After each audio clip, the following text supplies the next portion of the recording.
r/ask Reddit. What do we need to stop teaching the children?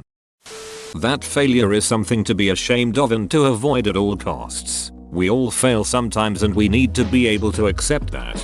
It is possible to commit no mistakes and still lose. That is not a weakness. That is life. Captain Jean-Luc Picard.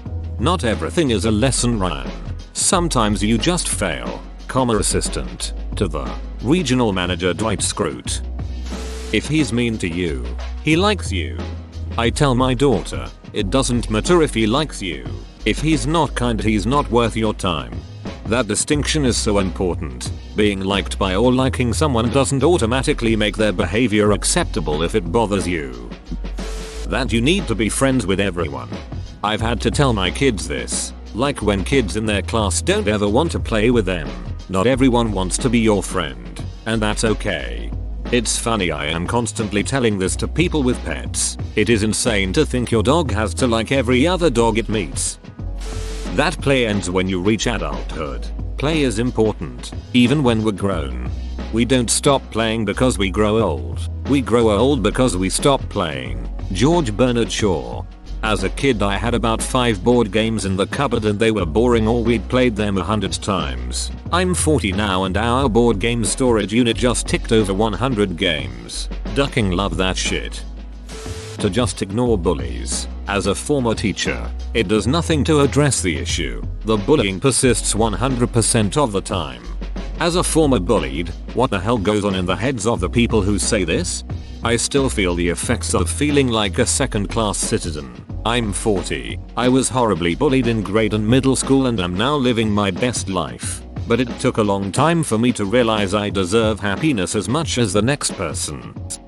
You can get what you want if you're nice. It teaches children how to be manipulative and dishonest. Instead, teach them to handle no. Too many people grow up and get offended at being told no. Teachers and parents want their children to learn how to ask for things in a polite way, but not how to handle rejection. My brother teaches children and he will actively tell kids no and encourage them to find alternative solutions that don't infringe on someone's decision. Edit. Happy New Year's.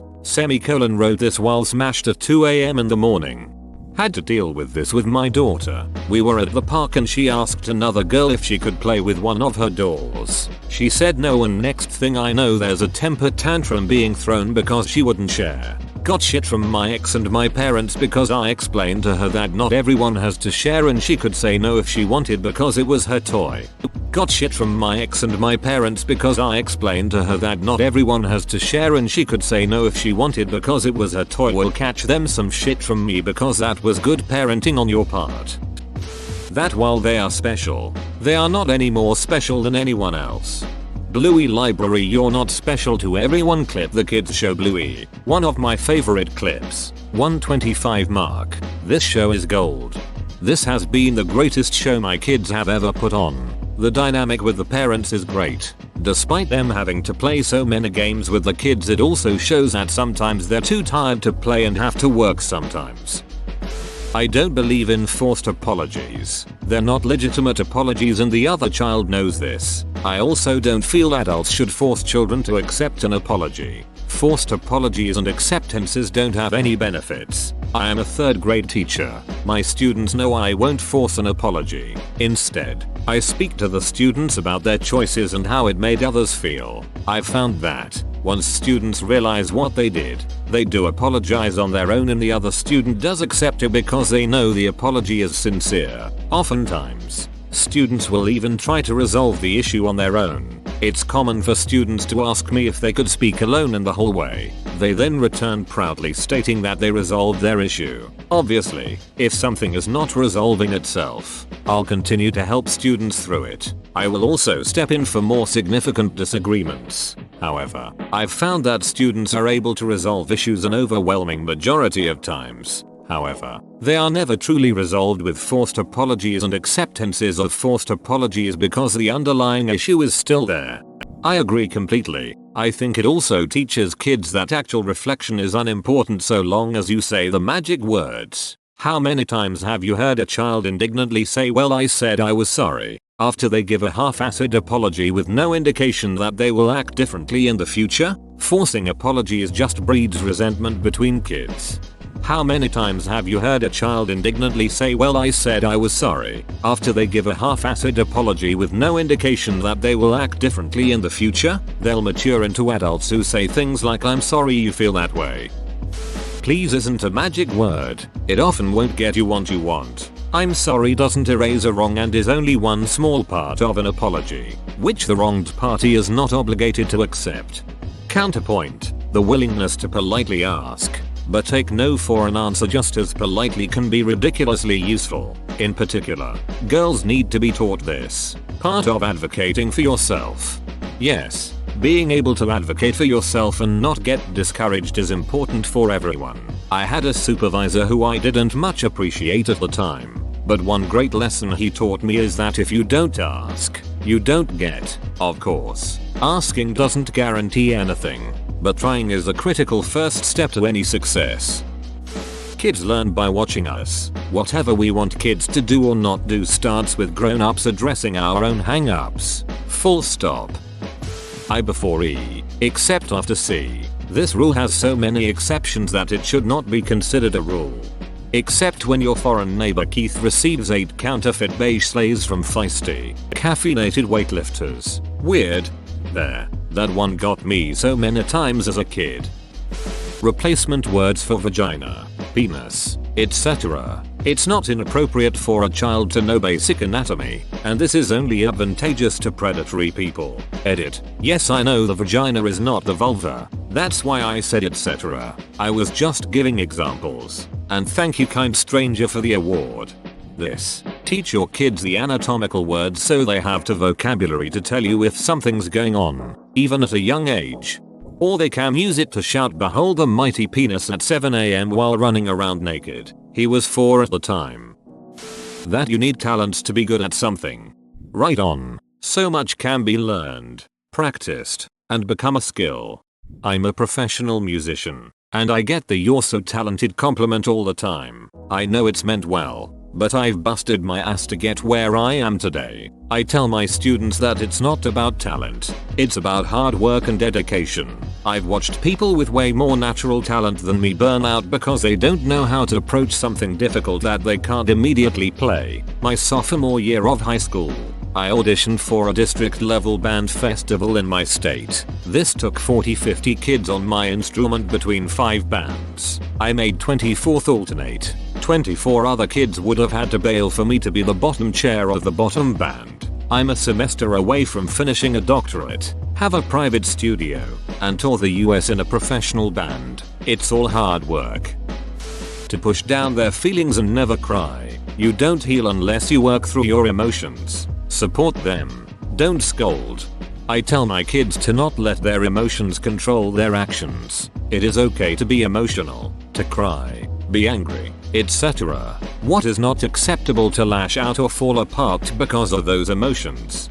This 100%. I was raised in the generation that said boys don't cry as well as expected kids to always behave or be punished. Emo that has caused so much anger/depression issues in adults now. I raise my kids similar to you, where we encourage healthy display of emotions. The other point with that is that everyone has bad days, kids included. Why are we grounding, spanking, yelling at kids for having an emotional outburst after a long day when they are tired, but we let adults do it all the time? Absolutely ridiculous to hold kids to a higher emotional control standard than adults. As a teacher, I'm always amused by the things people think we teach kids. Stop teaching. You know what I spent significant time teaching this year? That soiled toilet paper goes in the toilet. That you can control how loudly you burp. That you have to charge a laptop computer for more than a minute to fill the battery. Then you get the "why don't schools teach kids how to do taxes?" Yeah, kids love taxes. We couldn't get middle school kids to stop playing Fortnite long enough to focus on the human body unit for a week. I'm just amused by all the things people think happen in schools. And of course there is the notion that parents can teach kids too. That's what we're doing with our son. If there's something important he needs to know, we're teaching it to him. I learned the basics of taxes in high school. Newsflash: 16-year-olds don't care about taxes. This is why most people don't understand tax brackets. Breakfast cereal is healthy. Face rolling on the floor laughing. Don't you dare say Captain Crunch isn't healthy. It's a well-balanced, nutritional breakfast, especially when eaten out of an empty Cool Whip or butter container. Amen. Plus, sometimes I simply feel like destroying the roof of my mouth. So win-win. Boys, don't hit girls. Girls, don't hit boys. Should be taught equally. Obviously there are exceptions like self-defense. Also, boys, no is no. Girls, no is no. Edit to say and clarify. We should stop teaching this as only a one-sided thing. It should be taught to both equally. Right? My dad was so annoying with this. If I hit my sister, it was don't hit girls. If she hit me, it was well clearly did something to deserve it. What a great way to teach one kid resentment and another that they're above consequence. What a great way to teach one kid resentment and another that they're above consequence. You're exactly right. Pretty much what happened with me and my sister. We are close in age, and anytime we'd squabble as kids, I'd usually walk away in trouble and with injuries. To this day, as much as I've tried to move past or forget, there are a lot of things I'm resentful to my parents for. As a father now, I make sure my children never have to go through what I did as a kid. Furthermore, to this day my sister still has the haughty attitude from never being punished or disciplined for her bad behavior. I can't stand being around her because all she does is talk s and use the many examples of our past where she was let off and I was punished as if they were my fault and she was completely innocent. To accept collective punishment. Whomever did something to get in trouble for is who gets the punishment. So many teachers do this to kids and it just breeds resentment for both the teacher and the kid who keeps getting the whole class in trouble. I don't want my kids to be prepared to accept this as adults and just deal with it from the govt, society, their employer, etc. Good answer. I remember a time when I was on the middle school soccer team. I was sick this particular day and I had planned on telling my coach that I was going to sit out because it was like 90 degrees and I was on the verge of vomiting. But, before I had the chance, one of my teammates' schoolmates decided it would be funny to open all of the lockers in the locker room, then run around and slam them shut, open bracket. Which by the way is not a terrible transgression. It's a victimless crime, to be honest. He just made a lot of noise. So as punishment the entire team had to run 2 miles, including me, because the coach wouldn't listen to my plea for mercy. I don't know why I didn't just walk away. I guess as a kid you're taught to be reliant on adults even though I knew it was wrong. I'll never forget that horrible day. Flowing from this, teaching kids to say no to adults is absolutely essential. Please teach your children how to not spray spit and mucus everywhere. Cover sneezes and coughs with inner elbows. Keep fingers out of noses and mouths. Don't buzz lips, it sprays spit. Being a kindergarten teacher is living in one big petri dish. I'll pony this one up with proper hand washing. Not just splashing under the faucet for a few moments but wetting hands. Turning off the water. Soaping hands well. Then turn water on and rinse. And dads need to teach their sons at the urinal that yes, we still need to wash our hands after doing that. They are being mean to you because they like you. I would love to show the people who say this how much I like them. That we have to invite the entire class to your birthday party.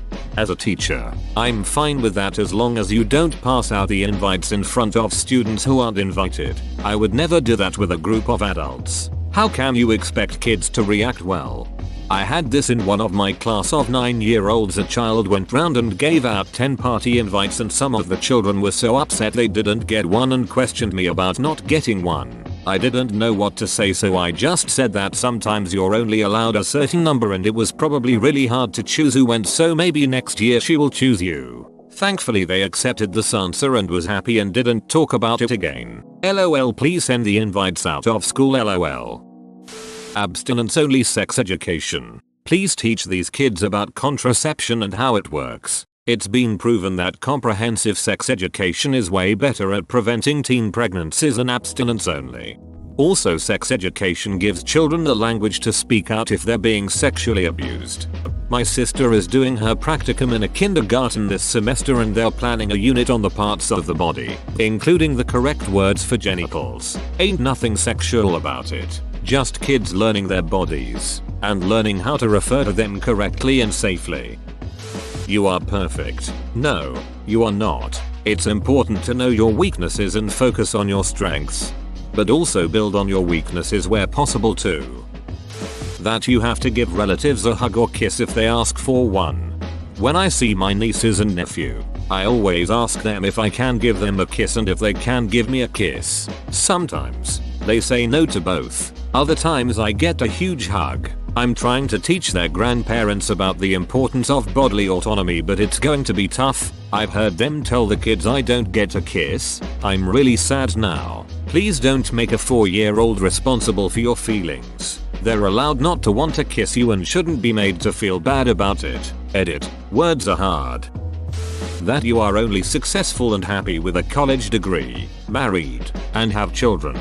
Success is a personal standard, not a societal requirement. That doctors are scary. Many parents threaten their kids with the doctor when kids don't listen to them. And then get mad at kids for being scared to go to the doctor. Yes, telling children things like, if you don't listen to me, I'll tell the doctor to give you a shot only teaches the children that the doctor's office is a bad place and makes things difficult for everyone. I don't feel there is anything we need to stop teaching kids that is common.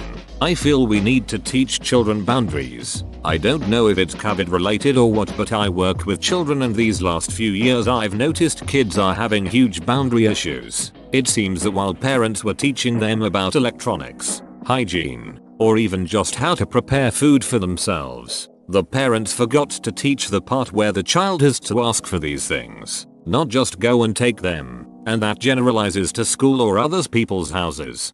My sister-in-law never corrected her son when he would take things from my kids. They would get up to get a drink, or bathroom, or something. They weren't done with the toy, yet he would swoop in and take it. They got up, so he can take it now. One time he didn't bring his iPad, so he took my son's. My son wanted it to play on it, so we told my nephew, very nicely, that our son wanted his iPad back and took it and gave it back to my son.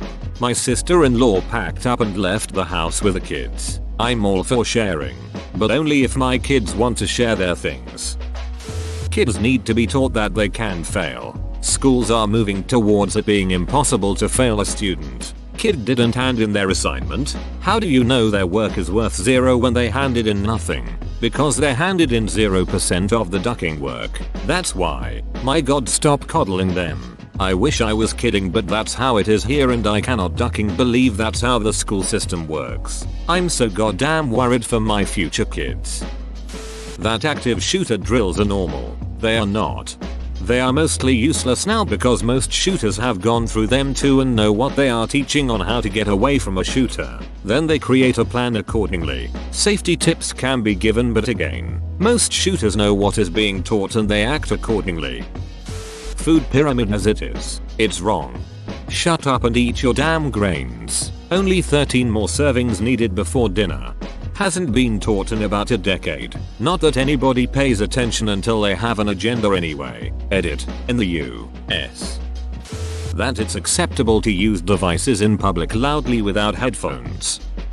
Stop teaching kids what to think, and start teaching them how to think. That the size of your body, height included, is any measure of your worth. As a skinny, short dude, please tell this to adults as well. I cannot tell you how many times I've felt less important because I'm less strong tall. Just work hard and you can have anything you want. Yep, no. Anything without larger context. Pretty much everything listed so far shouldn't be taught without context. Healthy skepticism, and a lot of critical thinking. They need to know all the toxic things so they can recognize them, hopefully reject them, and be part of a better culture. And teachers, I see you. My generation, X, expects way too much parenting from teachers. IMHO. Boys don't cry. That Santa gives presents to good kids, when rich kids get a bunch of Christmas presents and poor kids don't. We're basically telling children that it is because the poor kids are bad and the rich kids are good. They have to finish their plates, or they're being wasteful. Family is everything. No, sometimes they're trash and need to be let go of. Stranger danger, it has some decent basic principles about safety, but the unfortunate truth is we need to teach children how to detect if adults in their life are treating them inappropriately just as much as strangers. That everyone else's feelings come before their own. College is the answer to everything. Sure, college is a path for many people, and in some professions it's either a must-have or at least a leg up. My own prior profession of being a marine engineering officer is possible without going to a maritime university. Graduating from one definitely gives you a leg up. There are many well-paying jobs out there today that don't require a university degree. At most they require trade school. One of my good friend's exes used to regularly smack the shit out of him, and he never once laid his hands on her. It probably would have never even crossed her mind that she was engaging in domestic abuse, but that's exactly what she was doing. The difference is that she was open about it and her friends and family would witness it and do nothing. Had it been reversed, I cannot imagine what their reactions would have been. That ugly equals bad evil. I partially blame TV animation for this one though. This often makes kids fear elderly people and make unfair connections between appearance and personality. Boys will be boys, yes, they roughhouse. That's fine. Every kid does it. But saying it when they pull another kid's hair or doing something else to be mean or get a reaction from that other person because they have a crush on you is something to stop teaching kids. It's okay to not forgive people. I was always taught to accept people's apologies when I was little, and when I was sad as a teenager I finally realized sometimes it's okay to not forgive someone. That failure isn't an option and can be a serious detriment in all circumstances. In some circumstances, yes, but they are clearly delineated. The rest, there should be taken in whatever doses the kid needs to comprehend the content. Let people grow up to have less anxiety for the things they should be using to relax. I've been struggling with what to teach kids about emotion. I'm amazed at how often we tell children and adults to control their emotions. But do you really control your emotions? If we could, depression would not be a thing. I've been trying to change what I say to please control your outburst or please lower your voice, because the more I think about it, stop being angry is not a reasonable request. That everyone should be friends with everyone. Some people will not like you. You will not like some people. That is a good thing. Challenge fosters growth, and our differences help us to learn and experience life outside our own experience. You don't need to be friends with everyone. You just need to be able to approach conflict in level-headed and reasonable manner. That girls are weak or too emotional, i.e., crying like a girl, or don't be a PSSY. That mistakes should be punished. Whoa, you made it to the end? You're a ducking beast. I'll cut you a deal. Smash like and subscribe for more curated content, bruh. It's free and that's a great price.